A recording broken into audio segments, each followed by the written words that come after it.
ये आप पहले पढ़ चुके हो। अब इसके बाद इसका रिवीजन होगा। रिवीजन का मतलब है दोबारा पढ़ना।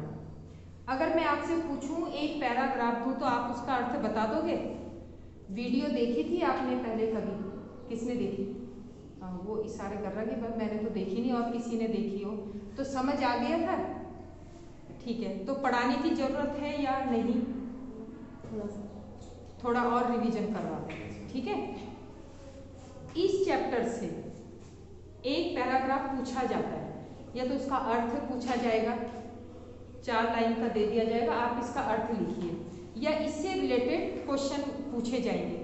तो वो आंसर आप तभी लिख पाओगे जब आपको इनका अर्थ पता होगा, ठीक है।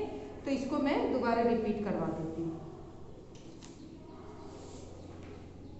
ये जो पद हैं किस समय के लिखे हुए हैं? ये किस समय की घटना को बताया जा रहा है यहाँ पर?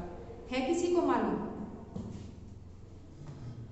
ये जब श्री कृष्ण गोकुल को छोड़कर मथुरा चले गए थे, फिर उन्होंने वहाँ अपने मामा कंस को मारा, फिर जो उनके वहाँ अत्याचार थे किए गए, जो वहाँ सुधार किया, वो वहीं रह गए। बाद में उन्होंने वहीं का राजपाट संभाला।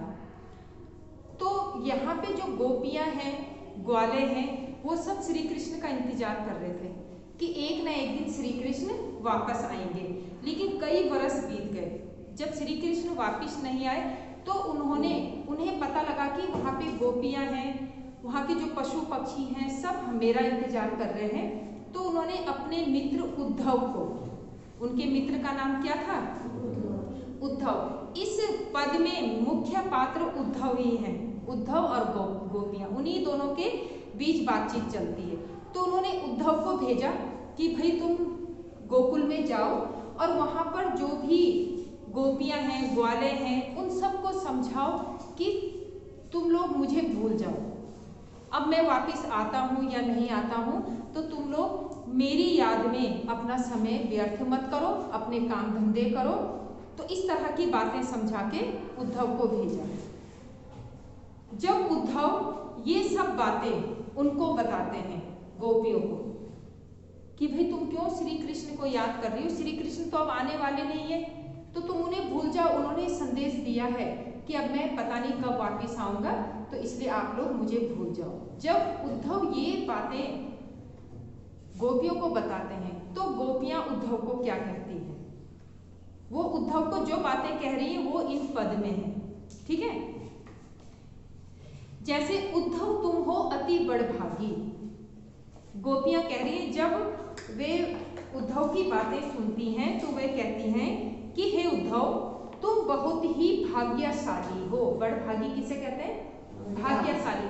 तो यहाँ पे वो जो है एक व्यंग्य कस रही है, ताना मार रही है किसको?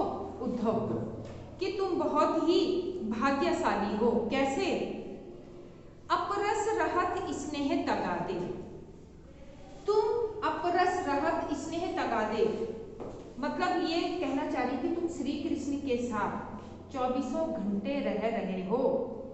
नाहिन मन अनुरागी, फिर भी तुम्हारे मन में कृष्ण के प्रति प्रेम नहीं जागा, ठीक है। अपरस रहत स्नेह तगादे, तुम उनके साथ रहते हो लेकिन फिर भी तुम्हारे मन में उनके प्रति प्रेम नहीं जागा।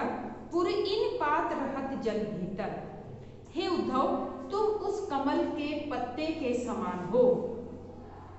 किस कमल के पत्ते के समान? जो जल के भीतर रहता है, लेकिन उसको बाहर अगर हम निकालेंगे तो उसमें पानी की एक बूंद नहीं टिकती, वो गीला नहीं होता। अगर हम कागज को पानी में भिगो दें तो गल के वहीं समा जाएगा। किसी भी चीज को हम पानी में भिगा दें तो गीला हो जाएगा। लेकिन कमल का पत्ता ऐसा होता है जो 24 घंटे पानी में रहता है, लेकिन जब उसे बाहर निकालो तो उसमें पानी की कोई बूंद नहीं टिकती। तो पहला उदाहरण उन्होंने किसका दिया? कमल के पत्ते का, कि तुम कमल के पत्ते के समान हो। ज्यों जल महा तेल की गागर, और तुम उस तेल लगी गागर के समान हो। बूंद न ताको लागी, जिसमें पानी की एक बूंद नहीं टिकती, ठीक है। हम तेल, गागर में तेल लगा दें और उससे पानी नीचे गिरा दें तो उस गागर में सिर्फ तेल ही तेल रहेगा, पानी नहीं टिकेगा। कभी किया है ये एक्सपेरिमेंट? घर जाना, गिलास में पानी लगा देना, फिर उसमें तेल लगा देना, फिर उसमें पानी भरना और फिर उस पानी को गिराना। गिलास गीला नहीं होगा, सिर्फ तेल ही जो तुमने लगाया था सिर्फ वही रहेगा और उसमें गीलापन नहीं रहेगा। तो वो कह रहे हैं कि तुम एक तो कमल के पत्ते के समान हो और दूसरा तेल की गागर के समान हो। प्रीति नदी में पाँव न बोरियो, तुमने अभी तक कृष्ण के प्रेम रूपी नदी में अपने पाँव नहीं डुबोए। मतलब तुमने कभी कृष्ण से प्रेम नहीं किया। दृष्टि ना रूप परागी, और ना तुम्हारी नजरों ने उन्हें कभी प्रेम से देखा। तो तुम क्या जानो कि प्रेम क्या होता है। ठीक है, तुमने तो श्री कृष्ण के साथ रहे, कभी तुमने उनसे प्रेम नहीं किया। तुम्हारी दृष्टि में कभी ये नहीं जागा कि वो कितने सुंदर हैं, उनका व्यवहार कितना सुंदर है। इस चीज को तुमने कभी समझा ही नहीं, तो प्रेम की भाषा तुम्हें नहीं समझ आएगी। लेकिन सूरदास अबला हम भौरी, गोपियां कहती हम तुम्हारी तरह नहीं हैं। हम तो, सूरदास जी कह रहे हैं कि गोपियां कहती हम तो अबला, अबला कहते हैं कमजोर और भोली भाली हैं। हम तो कमजोर और भोली भाली हैं, उस चींटी के समान गुड़ चाटी जो पागी, जो एक बार गुड़ में चिपक जाती हैं तो उसको मरते दम तक नहीं छोड़ती। जब गुड़ में चींटियां लग जाती है ना, तो कई बार देखते हैं कि चींटियां उसमें मरी रहती हैं। तो वो कह रही है कि हम उस चींटी के समान हैं जो एक बार गुड़ में चिपक जाए तो अपने प्राण त्यागने के बाद ही उसको छोड़ती हैं। तो गुड़ कौन है यहाँ पर? और चींटी कौन है? गोपियां। तो गोपियां कह रही कि हम उन चींटियों के समान हैं जो एक बार गुड़ में चिपक जाए तो उसको हम नहीं छोड़ती। आया ये समझ में? ठीक है, अब नेक्स्ट देखिए, मन ही मांझ रही। गोपियां अब कहती हैं उद्धव से कि हे उद्धव, हमारी जो मन की बातें थी मन ही मांझ रही, हमारे मन में ही रह गई। हमने सोचा था कि हम इतने वर्षों से श्री कृष्ण को याद कर रहे हैं, चलो कोई बात नहीं, जब श्री कृष्ण वापिस आएंगे तो हम अपने कष्ट उन्हें बताएंगे तो हमारा मन हल्का हो जाएगा। तो वर्षों से हमने अपने मन में कई बातें छिपाई थी, लेकिन तुम्हारी बातें सुनकर ऐसा लगता है कि जैसे हमारी बातें हमारे मन में ही रह गई। कहिए जाई पे कौन पे उद्धव, हे उद्धव अब तुम ही बताओ कि ये बातें हम किसे जाकर कहें। ना ही परत कही, जो बातें हमने आज तक किसी से नहीं कही, अब हम इतने वर्षों में किससे जाकर कहें। अवधि आधार आसावन की, अभी तक हम उनका इंतजार कर रहे थे श्री कृष्ण का, कि ये उम्मीद थी हमारी आस आवन की, वो एक दिन वापिस आएंगे। तन मन विथा सही, इस कारण जो भी हमें कष्ट दिए जा रहे हैं, भाई लोगों ने हमें ताने मारे, घर वालों ने हमें कष्ट दिए कि भाई तुम अपना काम धाम छोड़ के श्री कृष्ण क्यों रट रही हो। तो कई तरह के हमें कष्ट दिए गए, लेकिन उस कष्टों को हमने सहा। किस लिए? कि एक दिन श्री कृष्ण आएंगे तो हम उनसे अपने मन की बात कहेंगे। अब इन जोग संदेशनी सुनी, लेकिन हम क्या देखते हैं, श्री कृष्ण तो आते नहीं है, वो अपनी योग रूपी बातें तुम्हारे द्वारा हमें बताते हैं। ठीक है, हम तो इंतजार उनका कर रहे हैं, लेकिन वो तुम आ रहे हो और तुम कह रहे हो कि श्री कृष्ण ने कहा है कि तुम हमें भूल जाओ। विरहनी विरह दधी, तो ये तो इस तरह तुम्हारी जो योग रूपी बातें हैं वो ऐसी हैं कि जैसे विरह की अग्नि में घी का काम किया है। पहले ही हम विरह की अग्नि में जल रही थी और तुमने ये योग रूपी बातें सुनाकर इस पर घी का काम किया है। चाहती होती गुहार जित ही दे, अब हम तड़प तड़प कर हम कहीं भी पुकार रहे हैं अपनी सहायता के लिए कि कोई हमें इस उद्धव की, श्री कृष्ण की योग रूपी बातों से हमें छुटकारा दिलाए। उतते धार भई, वहीं से हमें तुम्हारी योग रूपी बातें सुनाई दे रही है। हम किसी भी साइड जा रहे हैं वहां पर यही बातें हो रही है कि भाई उद्धव ने ये संदेश दिया है कि श्री कृष्ण को भूल जाओ, वो अब आने वाले नहीं है। सूरदास अब धीर धरई क्यों, गोपियां कह रही हैं कि अपने श्री कृष्ण को जाकर कहो कि अब हम धैर्य क्यों धारण धरें। मर्यादा ना लही। जब श्री कृष्ण ने अपनी मर्यादा का पालन नहीं किया तो हम भी अब धैर्य नहीं धारण करेंगी, उन्हें हमारे पास आना ही होगा, तब चाहे हमें दुनिया की कितनी बातें सुननी पड़े। ठीक है, समझ रहे हो आप इस बात को? गोपियां कह रही कि हमारे जो मन की बात है वो तो हमारे मन में ही रह गई, तुमने हमें योग रूपी संदेश सुनाकर हमारे जो कष्ट थे उस अग्नि को और भड़का दिया है। अब हम अपनी सहायता के लिए कहीं भी पुकार लगाते हैं तो वहां से हमें तुम्हारी योग रूपी बातें ही सुनाई देती हैं। तो अब तुम श्री कृष्ण से जाकर कहो कि जब तुम अपनी मर्यादा का पालन नहीं कर रहे हो तो हम भी धैर्य धारण नहीं करेंगे।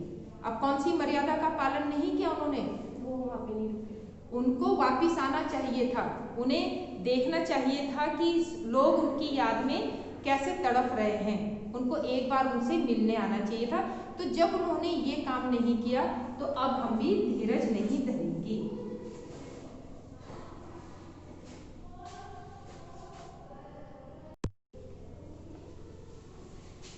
अब है तीसरा, हमारे हरि हारिल की लकड़ी।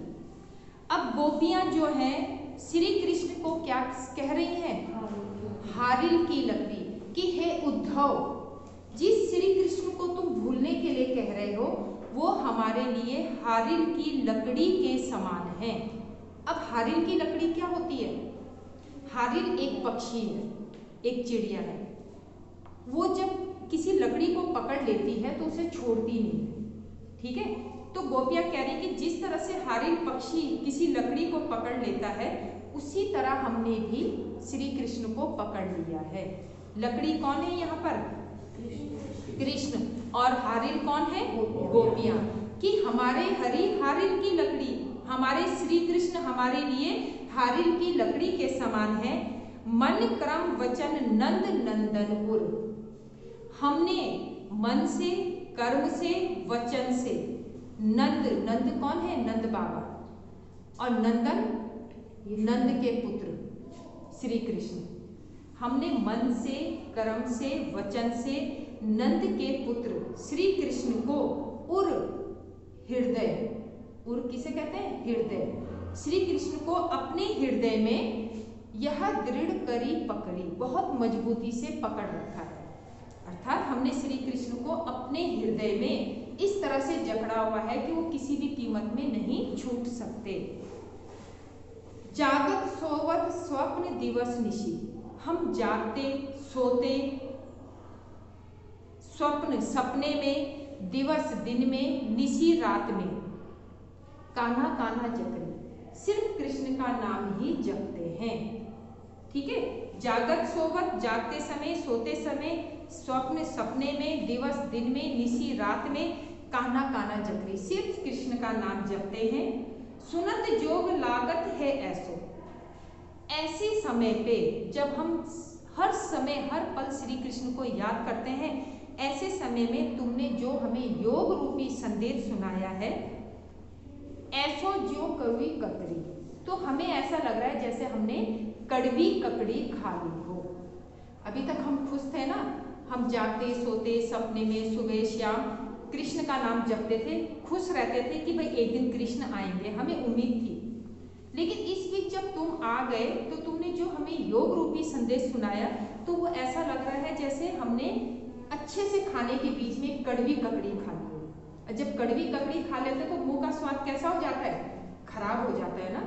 तो ये जो तुम्हारे संदेश हैं कड़वी ककड़ी के समान हैं।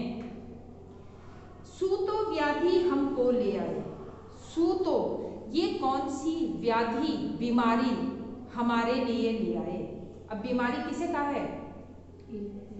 योग रूपी जो बातें हैं वो गोपियां बीमारी कह रही है कि ये कौन सी बीमारी हमारे लिए ले आए। देखी सुनी ना जब करी, जो कि हमने ना आज तक सुनी ना देखी। भाई ऐसा कहीं होता है कि जिसे हम चाहते हैं उसको हम भूल जाएं, हम अपने ईश्वर को भूल जाएं। ऐसी बात तो ना हमने कभी सुनी ना देखी। ये तुम ही बता रहे हो कि तुम श्री कृष्ण को भूल जाओ। यह तो सूरती नहीं ले सोको। अब सूरदास जी कह रहे हैं कि गोपियां कह रही है, हे उद्धव, जो तुम ये योग रूपी बातें हमें सुना रहे हो, तुम ये उन लोगों को सुनाओ जिनके मन चक्री, चक्री किसे कहते हैं?